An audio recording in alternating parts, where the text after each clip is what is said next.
Hello dear students, कैसे हो आप सब। आई होप सब एकदम अच्छे होंगे। तो आज की इस वीडियो में हम लेकर आए हैं आचार्य रामचंद्र शुक्ल का जीवन परिचय, जो आपके बोर्ड एग्जाम के लिए काफ़ी ज़्यादा महत्वपूर्ण है।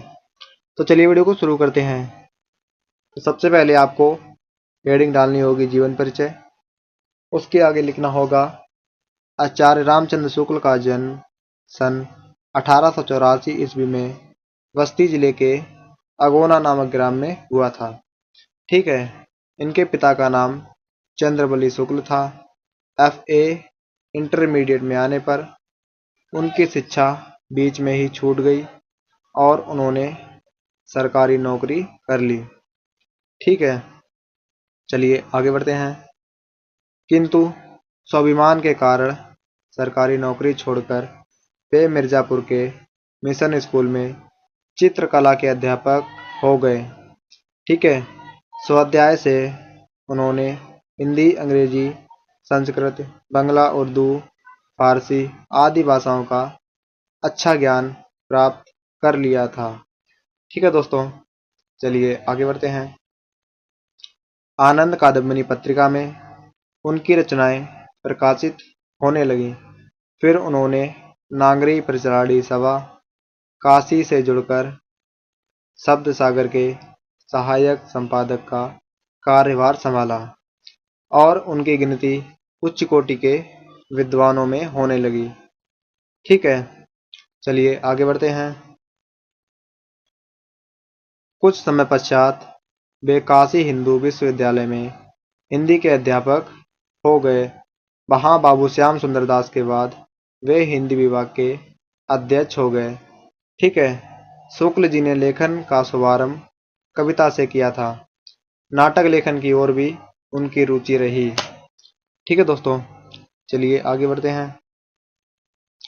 किंतु उनकी प्रमुख बुद्धि उनको निबंध लेखन और आलोचना की ओर ले गई।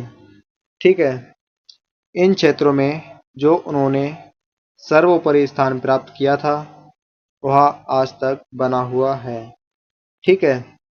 जीवन के अंतिम समय तक साहित्य की साधना में लीन रहते हुए हिंदी का वह प्रकांड पंडित सन 1941 में स्वर्ग सिधार गया। इतना लिखने के बाद अब आपको रचनाएं लिखनी होंगी। ठीक है। तो हेडिंग में लिखना होगा शुक्ल जी की प्रमुख रचनाएं निम्नलिखित हैं। ठीक है। तो उनका निबंध है चिंतामणि विचारधारा। ठीक है, चलिए आगे बढ़ते हैं। आलोचना रश्मिमाशा त्रिवेणी। ठीक है। संपादन हिंदी शब्द सागर, नागरी प्रचारणी पत्रिका, आनंद कादम्बिनी आदि का कुशल संपादन किया।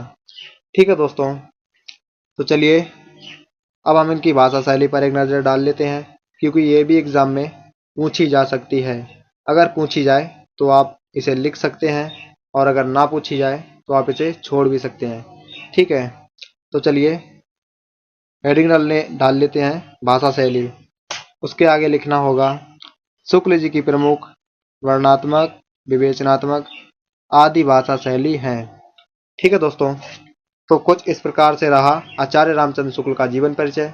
अगर वीडियो अच्छा लगे तो प्लीज़ वीडियो को लाइक कर दें और साथ ही साथ चैनल को सब्सक्राइब करके बेल आइकन को प्रेस करें और अपने दोस्तों के साथ ज़रूर शेयर करें। अब हम मिलते हैं किसी अगले वीडियो में, तब तक के लिए धन्यवाद।